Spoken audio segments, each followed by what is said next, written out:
Hey guys, what's up? It's iFlynn here, and as soon as I started recording, a dog started barking, so hopefully the dog doesn't bark during this video. However, we're going to be taking a look at Frost's Avalanche build today, which is a build that you use on Frost for crowd control, and there's the dog. The dog's barking. I'm gonna shoot that dog with my Summer Prime. Like, come on, please stop, dog. I'm trying to, okay, stop now. Thank you.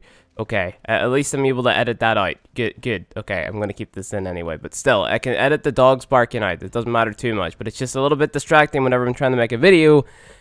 Dogs. I like dogs, but I don't like dogs to bark a lot, because dogs that bark a lot, they're not nice dogs. They're not trained dogs. They don't, yeah. Okay, let's just continue on with the video, Flynn. Keep on going. So, Frost Avalanche build needs a lot of range, so that's why we have Cunning Drift, Overextended, and Stretch on, and then we have a little tiny bit of duration with Prime Continuity and Constitution, so they stay froze for longer. We have Intensify on here for a little bit of strength on our shield, even though it's going to be pretty crap because we only have 70% strength.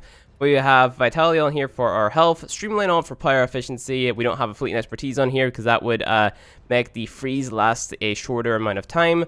Prime Flow on here for our energy sustain, and then we have Rejuvenation on here as an aura. You can swap this out for something like Burst Projection or Energy Siphon if you so please, and you want to form a Frost again. However, I'm too lazy, so I haven't. So yeah, this is the build, and now I'll show you what the build actually does. Now this is based around his Avalanche ability, so you want to be spawning in 20 Bombard, 20, okay, I typed in 20 instead of Bombards. Okay, here we go.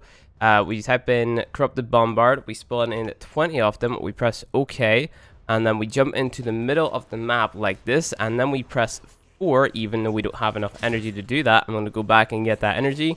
We've now got the energy. We actually have to spawn in the enemies again because they kind of just died and I got hit by a rocket. That's not very nice. 1 derp per video, even though this video has multiple derps in it already. We press Simulate, here we go. Now we jump in the middle, we press 4. And they're all frozen. You see that? Like the movie, Let It Go. They're all frozen. Hey, Lamau, look at them. They're all frozen. So they're gonna stay like that for a little while. Now, Frost isn't the best at crowd control. You know, you have other frames out there like Vobbin and stuff. Notice how we can kind of just stand beside these guys and then just hit it again. And yeah, they kind of just stay still like that there. But yeah, obviously there's better frames out there like Rhino or Vobbin who have much wider scale crowd control, which, you know, might, you know, just be a little bit better for keeping the enemies in the air for a lot longer, or might cover a larger radius, things like that there, instead of just this sort of smaller radius that Frost covers, even though it's pretty decent. You know, it's pretty good for a beginner, I guess, because, like, you know, those mods aren't too hard to farm up, and they're not too hard to rank up either.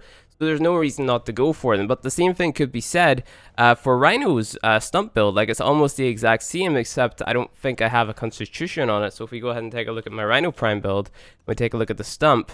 And here we go. I do have a Constitution on it. So it's pretty much the exact same build, except I have a Steel Fiber on here. What they actually have on there, which is, I think I have something else on there, which is making it the Intensify. That's what it is. So I have an Intensify on the Frost build, and I don't have an Intensify on this here build, which makes this a, you know, that's the difference in the builds. But, you know, they're both pretty good, and that's just the build for Frost if you happen to want to use Frost for crowd control. You know, it's totally fine. If you so please, you could probably change that Intensify out for a Steel Fiber if you want to have more armor on your, whatchamacallit, on your shield, or just on the frame in general. If you take a look at the stats right here, you'll be able to see the stats off the snow globe as well, so you can see the health right there. If you throw on a Steel Fiber on there, it'll have a lot more effective health, so, you know, it'll stay up for longer, it'll get shot a little bit more. But yeah, Avalanche can also reduce the enemy's armor if you have a little bit of strength on there as well, so that's pretty cool. But, you know, it's not really too worth speccing into, even though you can.